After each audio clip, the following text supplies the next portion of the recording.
Hello there, this is Kimberly Wilson and welcome back after our tech glitch. This is Doga with Kimberly and Mookie, who you can kind of see probably a little bit of, who is being his typical rogue self. So he will be participating today with a possible cameo by our newly adopted Miss Bellstar, who is a pug from Oklahoma, a former puppy mill mama. And what I wanted to do is just go over some of the things we touched on last week for anyone who may not have been with us, and to let you know that we're going to be with you weekly on Tuesdays, going through different ways to connect with your dog beyond feeding them, cleaning up after them, and walking them. And that's really what Doga is all about. It's the ability to have more of a connection beyond the typical, oh, I need to do this, or I'm supposed to be doing that. So that's what Doga is all about. I have to say that sometimes people think like, oh, I just say, get into down dog, and my dog does it. I mean, my dogs have barely ever even come on command. So then to ask them to do a down dog on command may be asking a bit much. So really, this is a lot about you being able to do some sort of a practice and to be able to take some time, slow down, put your smartphone away, and connect with your beloved canine. So a few tools that I brought in to show for this session is a yoga block. Totally don't need this. It's just something that some people like to have for a little extra support. So I just wanted to show that. Also a meditation cushion. This can be nice if you're going to do a seated pose and be with your dog for a little bit and you don't really like hanging out on the floor. It's not super comfortable. Meditation cushions are great. Also, last week I introduced lavender oil. So this is not something that you like rub all over your dog. This dog in particular has very sensitive skin. And so what I like to do is just kind of bring the lavender oil down by his nose. Let him do a little bit of sniffing, as you see. He's like, oh, it's Doga time again. And then it's also nice too, you can put it on. So lavender oil is one of those things that you can typically put directly on your skin. So has a nice kind of calming, grounding effect.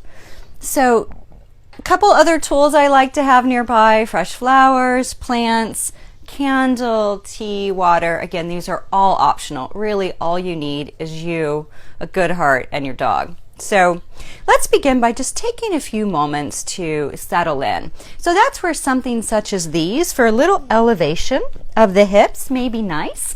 Again, so not necessary. I mean, it's not a must, but for some people, it's not really comfortable to be seated on the floor for long periods of time. So you could, of course, do everything I'm going to show you on the couch or even on a bed. So know that you can adapt this to your dog, and you may have a much larger dog, such as a husky or a Doberman Pinscher. I mean, something quite large, right? Or even just a little baby Chihuahua. So all of these can be adjusted to accommodate the size of dog that you are dealing with. So I'm just going to begin by taking a comfortable seat and allowing eyes to close. So I'm holding his little paw. You can also bring hands kind of onto their body and just like nice, slow, gentle pets. He likes it on the sides of his body and his belly. So we'll just work here for a moment. And this allows you to get grounded and also to ground your pet. So he has just had his morning walk and all that good stuff. So this is kind of his nap time anyway. But you may not have that luxury. Your dog may be a bit wound up, or a puppy. So taking a moment to just kind of drop in and begin to notice your breath. So taking deep inhales through the nose and filling the belly, the ribs, and the chest. And then exhale, releasing chest, ribs, and belly. So this is called mindful breathing, 3-part yogic breath. Again, inhale through the nose, fill belly, ribs, chest. Exhale, release chest, ribs, and belly. And noticing, so for him, there's a little bit of snoring, very typical with someone who is 75% pug. There's a lot of snoring, so you'll hear all sorts of interesting sounds throughout our series. And this allows you to drop in. This may be one of the first times today that you've allowed yourself really to slow down and to not be rushing from thing to thing, task to task. And to take a moment to connect with this beloved being that brings so much unconditional love. And then take a moment here to create an intention. So for our time together, what is an intention you'd like to have? Maybe it's to feel a bit more grounded after you're done practicing Doga. Maybe it's to feel more connected to your canine. Maybe it's to learn something new, something that you can incorporate into your exercise routine. And there's no right or wrong, so just noticing what bubbles up for you. Then take a big inhale through the nose. Exhale through the mouth. And let your eyes flutter open. Great. So again, a big welcome. My name's Kimberly. This is Mr. Mookie. And we're going to be leading you through a few poses today. So one of the poses that we worked with last week was the gentle massage, right? So gentle massage, the great thing about massage is that it allows you to notice if there's anything off that you may be feeling in the body. Like for example, you may notice a tick around an ear, or you may notice a little lump or bump that's come up after they've been playing with another dog, and there may have been a little bit of roughhousing. You can also notice if there's any shift in texture. Things along those lines. And it can be a really calming effect. One of the things, this dog has a lot of anxiety. So this little collar that he wears, it's supposed to have pheromones that reminds him of his mother, and a little chamomile and lavender. We haven't noticed a huge difference with it, but it makes us feel good that there's a possibility. It may help relax him. But one of the calming strokes is to bring hand to head and then all the way down the spine and then to his tail. So as you see, he's got one of those curled tails. So he's got, a nice long. As you see, it does seem to be, hi, sweetie, nice and calming. And then rolling over onto the belly. Can do a little bit of belly rubs, yes. And then a little bit of scratching behind the ears. And the next pose I'm going to show, last week we did a seated forward fold. Today we're going to do a wide-legged seated forward fold. So again, if you wanted to sit on the edge of your bolster or block, you absolutely could. I'm going to skip that. And then from here, you open your feet wide. So as I mentioned earlier, couch or bed. The reason I said bed is because you probably can't do this very easily on a couch. But some of you are not maybe going to want to get onto the floor. So I just want to make sure everyone has an option of ways that they can work with these poses. So the great thing about this, I'm already feeling a stretch in my inner thighs. If you keep your feet flexed and draw the toes back towards your body, this is great. Some of you may stay right here. Again, you stay connected with your dog throughout the entire practice. Now, others may want to come forward some. Now, coming forward, the great thing is you get even a deeper stretch in the inner thighs and the hamstrings. So if you have a little dog, this won't be too much trouble. If you have a larger dog, you're kind of going to be resting over the larger dog.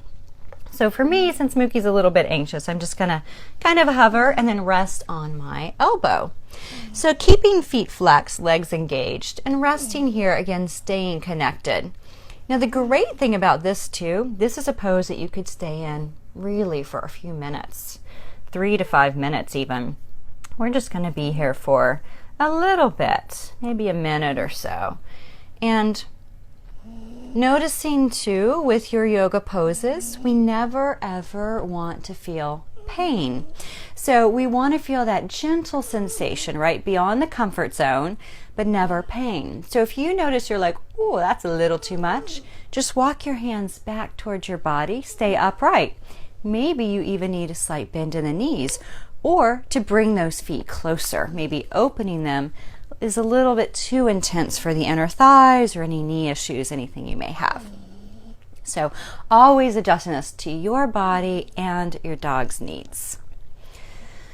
So again, just a few more breaths here.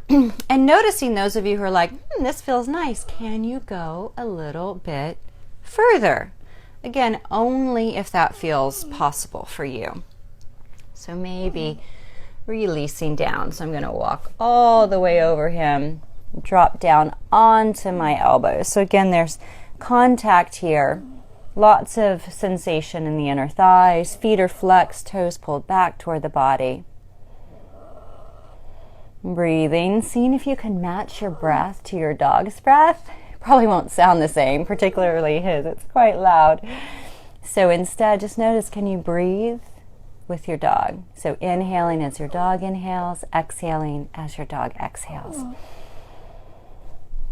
And then hands back to the body. Did so good, Mookie. He's out.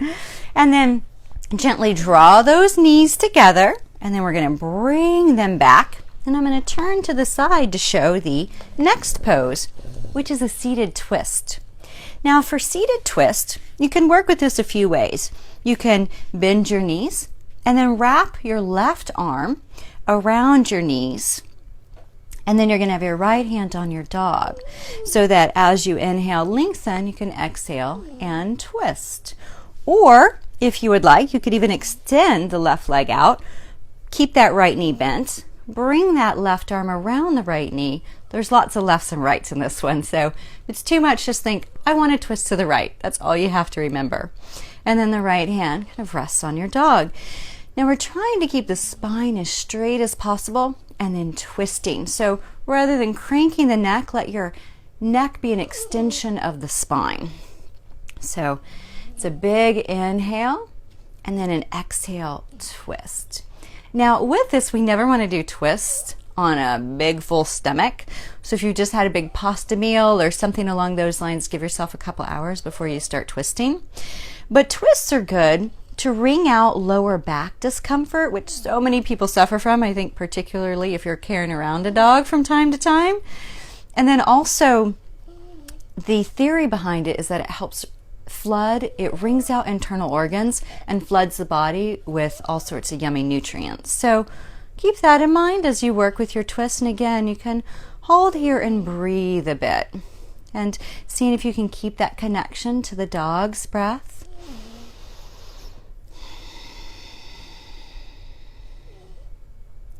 And then slowly return to the center. So as you return, you'll notice quite a big difference between the two sides. So I always just like to do a little of readjusting and then a gentle twist to the other side and then back to the center. Now if you would like, grab a cup of tea or something to stay hydrated during our practice. And then we're going to switch. Now, rather than having the dog switch so that you can turn in the other direction, what I'm going to do, I'm going to move myself. Again, much easier to move myself than have my dog do anything I want him to do. All right, so again, here, you can extend that left leg out, extend that right leg out, left foot crosses, left knee points to the sky, left hand behind you. So you can bring that right hand over to the belly.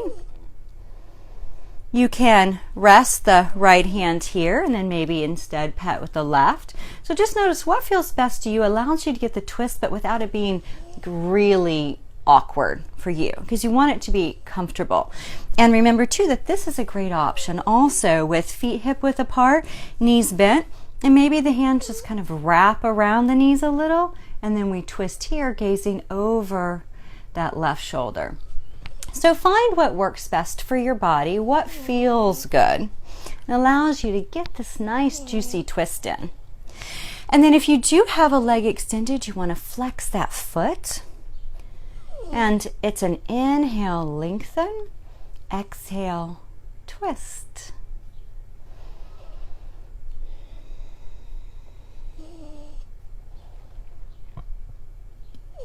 And return to the center. Again, pause for a moment. To me, those are always quite intense, and I really feel a difference as I transition from the twist back. And then I always just like to do a brief counter twist. And then back to the center. So extend your legs straight out, and we're going to repeat one of the ones we worked with last week, which is really nice. It's also cooling. and calming, which is good, particularly this time of the year. I'm in Washington, D.C., and it is incredibly warm right now. So anyone else who is living around the world in a place that's quite warm, this is a great cooling pose. And even if it's chilly where you are, it's also calming. Now, for you, you can keep those knees bent slightly if that helps, particularly if you know hamstrings are quite snug or your lower back is just pretty tight. All right, so otherwise, feet flexed. Inhale, arms along the ears. And then exhale, hinge from your hips and fold.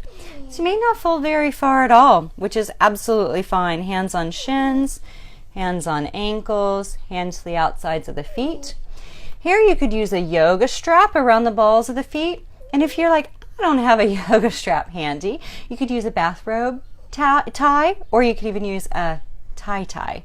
Goes around the neck. So these are great to just give that little extra pull. And as you're doing this, again, can do a little connection to the dog. You can even have him between the feet or even resting on your shins. I think he is nice and zen at the moment, so I won't wake him to move him.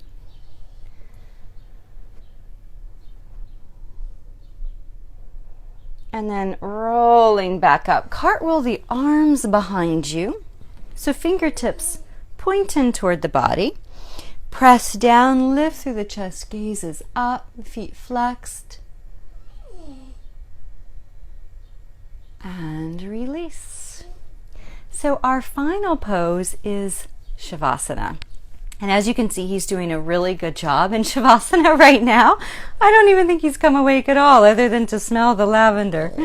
I know. So what I'm going to do is I get to lie down with him too. Now, if he was on the other side, I could do a little spooning action, but instead I'm just going to lie down and rest on my side.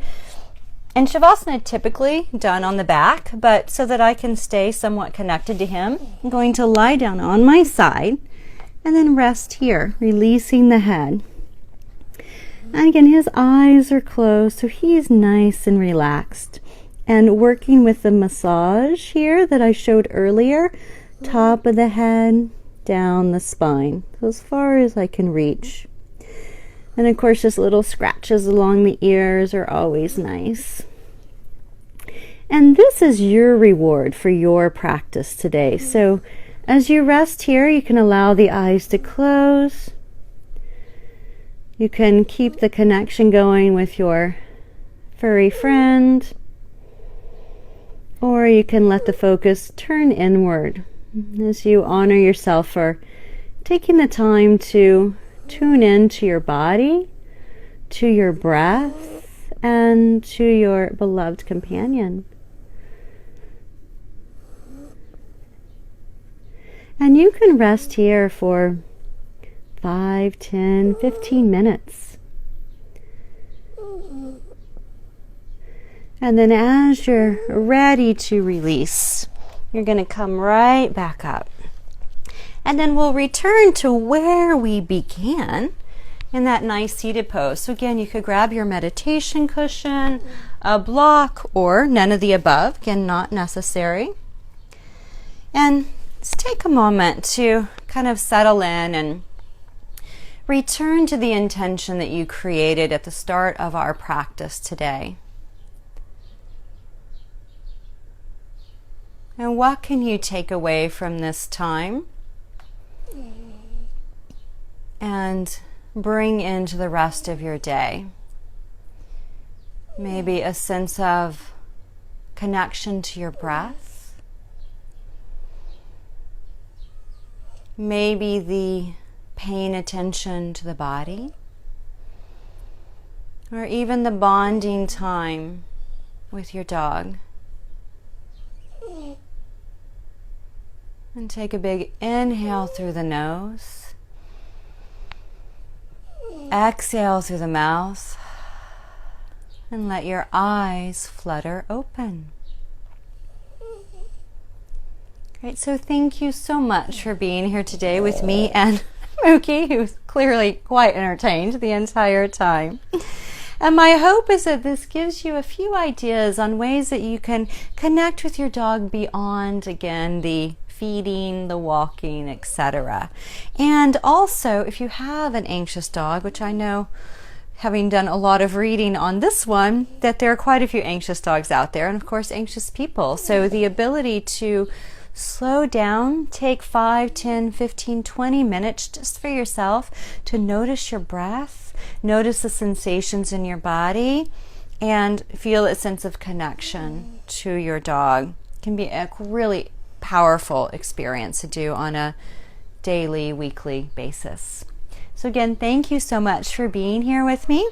Thank you for joining us at Woof Driver, and I look forward to getting to know you more and more as the weeks go on. So please feel free to reach out. You can find me at Woof Driver, and I wish you a phenomenal week. Thank you so much. Namaste.